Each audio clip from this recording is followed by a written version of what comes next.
Hoodies. Some guys make it look sexy, some guys make it look creepy. So grab a blanket, turn off your lights for true scary horror stories that happen with guys in hoodies. Green Hoodie Guy. When I was 19 years old, my parents went out of town and I stayed home. I had every opportunity to go with them, but the idea of spending 6 hours in the car and then 3 days in a musty hotel with questionable linen was deeply unappealing to me. I'd stayed in the house by myself many times before, and we lived in a fairly safe area. So I felt perfectly comfortable staying with just me and my 2 dogs, an elderly wiener dog named Logan and a briefly out of puppyhood Belgian shepherd named Dante. In fact, I was glad to be able to sit on the couch in front of the good TV instead of huddled on my bed with the little TV with the effed up screen. The second night my parents were gone, I was sitting in the living room and it was only about 11 o'clock. I'd just taken Dante out and had settled back in to continue my Harry Potter marathon when the front door opened. We had a security system that dinged loudly when any door or window was opened, and it always set off a barking fit in Logan. It did this time, and I heard a male voice say, "Shut up, Logan, you stupid mutt."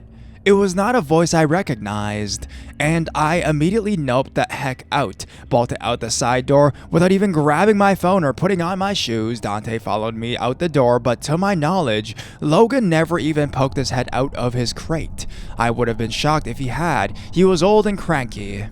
My neighborhood was shaped like a horseshoe with 5 houses and a wooded lot in the middle. The house next to mine was occupied by complete arseholes. The house next to that was empty, and the house next to it was occupied by a retired cop, and the lights were on, and I headed towards it at a dead run, running through cold mud and sticker bushes and nothing more than a nightshirt. Right before I reached the tree line, I looked back towards my house. The front row of my house had a row of windows that I could clearly see a man standing in the dining room. He had a short, dark beard, and I think his hair was pulled back in a ponytail, and he was wearing a dark green hoodie. I made it to the house and pounded on the door and explained to my neighbor what had happened. He immediately got his gun and his phone and called the police, making me and Dante stay on the porch with his oldest son, who was probably a little older than me. I was frankly terrified and couldn't stop shaking. Dante was having the time of his life, having made a new friend in the form of a neighbor's son. Dante was a happy-natured dog. The cops got there fairly quickly, and they and my neighbor did a quick search of the house and found nothing except the front door gaping open and some muddy footprints on the porch that clearly doesn't match mine. The cops asked me some questions, but it mostly boiled down to, "It's someone you know, he knows your dog." But I know for a fact that the guy wasn't anyone I knew. Neither his voice or his face was familiar. The cops brushed me off, likely just thinking I was some baddie chick, I guess. However, they did say they would have a car roll by once or twice during the nighttime. I ended up going back to my house and locking myself in my bedroom, clutching my dad's pistol. To this day, I have no idea who that guy was. He thankfully never came back, and nothing ever came of the police report. Everyone else sort of brushed it off, but I had a hard time. The guy had known my dog's name, so I knew it wasn't random. For a long time after that night, I'd have nightmares about the stupid ding the doors made when they opened. I'd be half asleep and jolt awake, hearing that stupid sound, even after we had moved out of that house. Despite the fact that nothing really happened, it was hard for me not to imagine what could have happened. At the time, I was a fairly petite girl, so my mind always went to the darkest scenarios. The Man in the Red Hoodie. Back at you with another story of mine, of being young and dumb and unaware of my surroundings. I got a plethora of stories that always start by me being an idiot. Here's a long walk home. Where I am, the legal drinking age is 18, so the years between 18 and 20 are lost of a blur of hazy, half-remembered memories that I only tell apart by looking at blurry selfies from that year. It was the year I started liking beer, to be honest, the year my boyfriend dumped me, and the year I decided I was invincible. I was 19. I had a friend in a band. They played shitty pubs every couple weeks or so. I'd go back and then drink 2 drinks, and it was all it took for me to be a little unsteady on my feet. I lived with my parents back then, about a 50-minute walk out of the CBD. This night in particular, my friends and I thought it would be funny to find my limit. At around 1 a.m. in the morning, everyone was pretty much getting ready to go, and I was so drunk that the pavement seemed swervy. I didn't want my parents to know how much I'd had, so I just decided to sober up by walking home. I'd done it before, and time passes quickly when you're drinking. I know, right? A 5'2", 19-year-old girl walking home drunk. That's the start of a frickin' horror movie, or a sad Forensics Files episode, but I thought I would be fine. The walk to my parents was about a 5 kilometers in total, and everything but the last 5 minutes was on straight busy main roads that were very well lit and dotted by 24/7 petrol stations and gyms. I figured it would be okay. Now, where I lived, the CBD is ringed by what we call parklands, which during the daytime are pretty safe, but at nighttime it's a little eerie. Despite the fact that it's a stone's throw away from the police station, all girls know not to walk through there alone, not at night. It's asking for trouble. When I was 19, I was asking for trouble. I had my headphones in and I wasn't walking through the parklands, but next to them, I saw a man sitting under a tree in a bright red hoodie and didn't pay him any mind. I just kept walking. I walked 3 kilometers down a long stretch of road, sobering up as I went, but still tripping over cracks in the pavement. It was cold, and I wasn't wearing a thick jacket, so at an intersection, I decided to pop into a petrol station to warm up and get a water bottle. As I turned towards the station, I saw something out of the corner of my eye. A man in a red hoodie. I didn't recognize him at first, but I still froze a little when I saw him. He stood there. I stood there, staring at each other. He was about 6 feet behind me, his face shadowed, and hands driven deep into his pockets. He looked familiar. I couldn't place from where. I thought it was funny for a second, because Don't Stand So Close to Me was playing through my headphones. Normally where I live, unless they have bad intentions, men kept a fair distance behind women walking at night. At least in my experience, I figured he, like me, was drunk. I walked inside the petrol station and saw the guy in the hoodie roll a cigarette just outside the bounds of the station. As I talked to the cashier, I realized why he looked so familiar. He was the same guy in the red hoodie I had seen earlier in the parklands. He'd been following me for about 30 minutes for around 3 kilometers from the city to the suburbs along that main road, and now he was standing outside the station having a cigarette. My foggy brain sluggishly told me it wasn't a coincidence. I kicked into gear a little and called a taxi. For the first time that year, I had made a smart decision, and I didn't walk the rest of the way home. The guy stood in that corner till I hopped into the cab. When I was totally sober, I realized just how stupid I was, drunk and 19, walking home at 1 a.m. in the morning. So, guy in the red hoodie, let's not meet. Man in a black hoodie with a 2000 silver Mustang. This story still haunts me to this day. This takes place around 10 years ago when I was 8 or 9. I lived in a pretty shitty neighborhood in what was at the time a really run-down city. It wasn't good, but it wasn't bad at the same time. Just a few bad apples in the tree. Anyways, enough background on the neighborhood. On to the main story. My friends and I loved to play outside.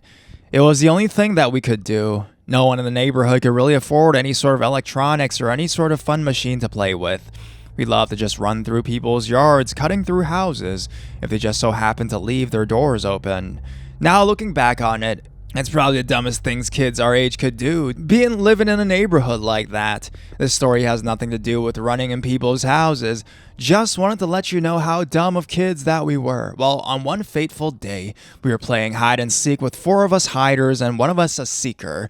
We thought it would be a fun idea to go to the other side of the neighborhood so that the seeker could never find us and we would win. We like to call that part of the neighborhood the rich part, because they had 2-story houses over there in a forest with a creek in it. We were just doing our usual thing, cutting through people's yards and jumping fences, and we heard the loudest scream maybe 4 to 5 houses down.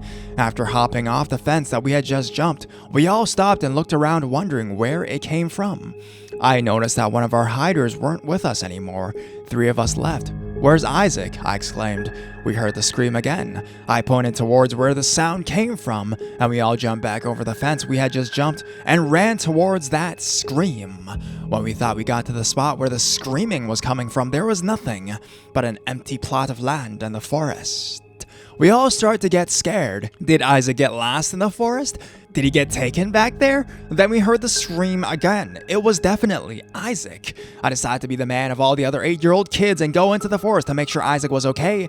As I started my way into the trees, I did one last look at my friends and saw how horrified their faces were. I knew at the moment that I was definitely the only one that could go down into the forest. Making my way in, I could feel all the heat in my body fading and some sort of dread starting to take over.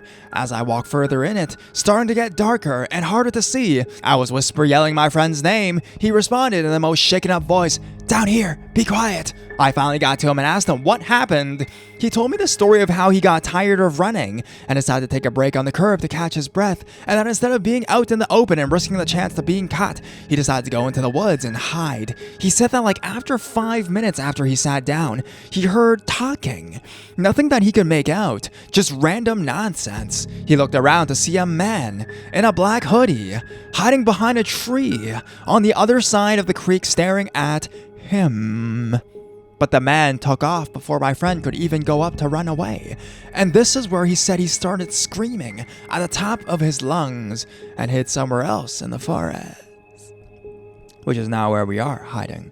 And I kid you not, as soon as he told me this, we heard a twig snap. We both looked up to see the man looking for us in some of the shrubbery on the forest floor. I couldn't make out any facial expressions or anything on his face, for a matter of fact. I could see he was holding some sort of a blade. I couldn't tell if it was a stick or a machete. All I knew is that we needed to run. So when he turned his back, we got up and started running. We didn't care how loud we were, we just knew that we needed to run. We got out of the forest and told all of our friends to run as fast as they could down the street. We kept running until we got to the other side of the block, and we all turned around to see the empty street. No one, not a single car, and from a distance you could hear a roar, or like a very loud engine. Shortly after that initial roar of a silver 2000s Mustang with the darkest windows comes peeling around the corner faster than I'd ever seen a car go, heading straight for us. I never had a body tying up like that in that very moment when I knew it was the same guy from the forest. I told all my friends to split up and run into people's yards to hide. So we're all hiding and running through alleyways and jumping fences. You could still hear his engine. It was like he was targeting only me. I can't tell you how far I ran. I got to the point where I didn't think I was even in my neighborhood, but I could still hear his engine coming up on me. So I ran more. I was exhausted. The sun finally started to set, and I could hear his engine fade, almost like he had forgotten about me or I'd just given up. I started making my way back home, scared shitless, checking my back every so often to make sure that I was not being followed by anyone. Once I made it home, I went right to bed to cry myself to sleep. And for months after that 2000 silver Mustang would follow us, stalking every corner that we played on. We'd see it at our school, grocery store, hell. It could have been a coincidence for all our little minds to know, but now that we are perceiving things all around us. But either way, I think that he was stalking us. Nothing actually came of him following us like that. He never did what he did on that first day, but it was still so scary, seeing that car everywhere we went. I don't know what or how to tell my mother, so I didn't, and I still haven't. This story is for the people of the sub and my 4 other friends only. Funny enough, the seeker didn't know what happened until the day after when we were at school and we told him. He still doesn't believe us and says we just went inside and played a prank on him and he was looking for us all night. So, to the man that decided to chase a group of 8 to 9-year-olds in a silver Mustang, let's never meet again.